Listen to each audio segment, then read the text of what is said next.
Hi there, I'm so excited to see you because today we're going to embroider the pocket on this jeans shirt. So why should you embroider on your clothes? Well, there are three main reasons. First, it's a perfect way to personalize your clothes. Just make something unique that is exactly the style you want. You don't have to waste time walking around in the shops and not finding exactly what you want. You're gonna get something that is super unique. Secondly, it's very budget friendly. You don't have to just spend on new clothes all the time. You can upgrade your wardrobe at any time. And third, well, it's super environmentally friendly. Just upcycle as much as you can. I love it. I do it all the time, and that's why I love to share these videos with you. And actually, Charles and we made a whole online course on this because so many of you have asked me about it with how to embroider on jeans, on stretchy fabrics, non-stretch, maybe even on knitting. Like here I think you can see, I've embroidered on my knitted sweater, for example. If you want more information and just a complete overview of how to upcycle your whole wardrobe, just check the link below and you get some more information about that. But today there is a specific project and let's dive right into it. All right, for this project you will need something to embroider on. So in this case, I've taken a jeans, just regular H&M shirt.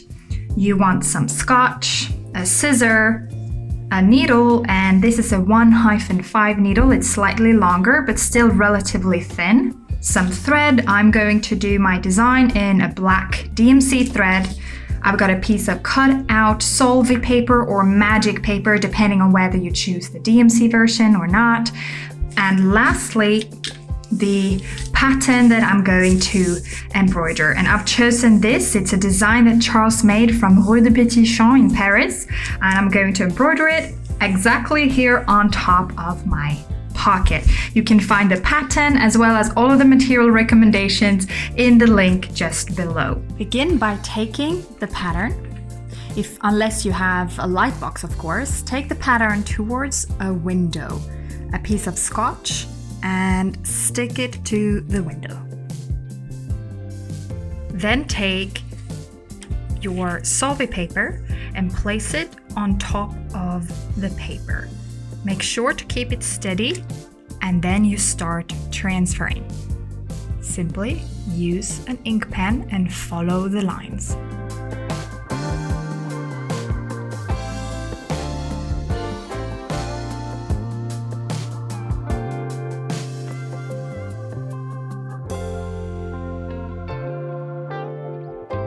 Now you've got your drawn design onto the magic paper. Just before you attach it, cut it out so that there is not a lot of extra fabric, or rather paper around it.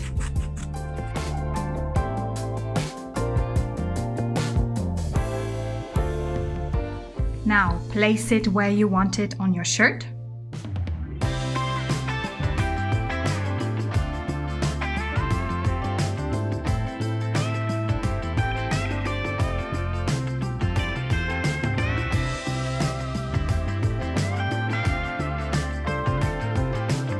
Now take a piece of paper and fold it once and twice and put it into the pocket. The paper is going to serve as a blocker so that you don't risk to close the pocket. And take now the thread that you want to make this in, roughly the length of your underarm. You want to work in a single strand if you do something detailed as this. So I'm going to split the thread into 6 strands. You can see here. Carefully take one and pull while you keep the rest tightened. It avoids the threads to tangle up together and you can put it aside and use it later on. You will then thread your needle. I usually do that by cutting it in half and threading without having to lick, and knot the backside as it's a single thread knotted twice. Let's start in the most complicated place, which is in the absolute bottom of the design. Put the needle through the pocket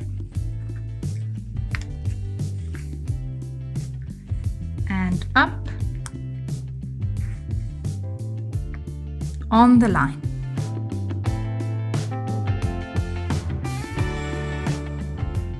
We will work with the backstitch techniques in full loop, so full loop backstitch technique.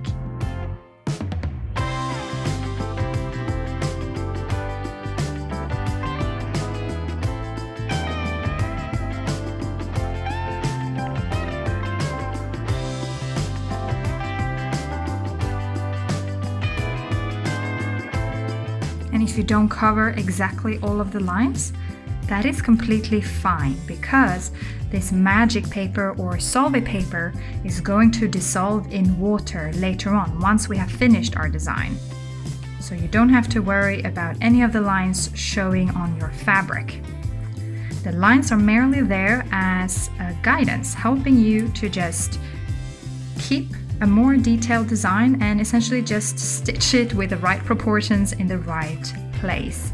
You could choose to do this without any design in advance at all, but I personally quite like to be able to prepare my design in advance, and you know that you will have something really nice, such as this super cool building in Paris.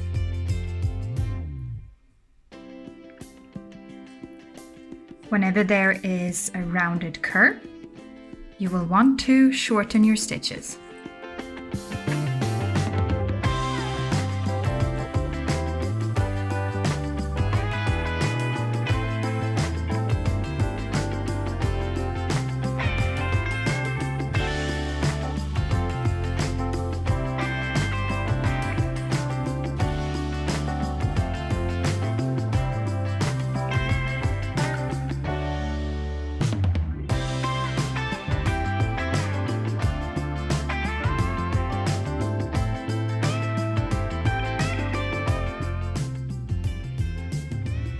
When you want to attach the thread,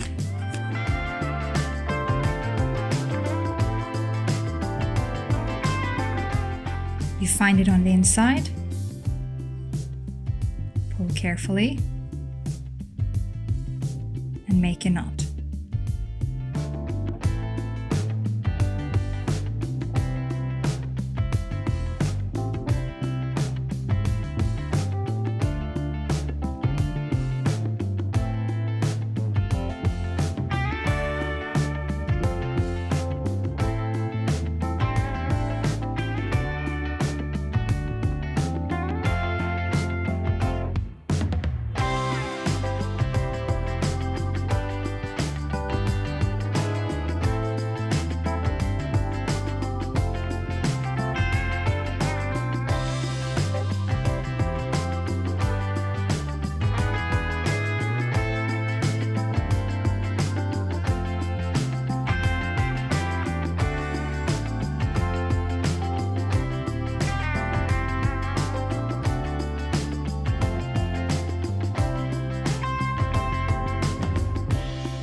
Alright, I have just finished all of the contours. Now what's left is to use the satin stitch to fill out the areas where it's dark. So that means the windows. If we look again at the original drawing or the pattern, you can see clearly exactly where it's filled out. And to do that, I'm going to use 2 strands this time instead of just a single strand. And as I said, the satin stitch. Let's go.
All right, the embroidery is done. The only thing that is left now is to let the magic paper work its magic. I'm gonna go and get some room temperature water and you're gonna see what happens.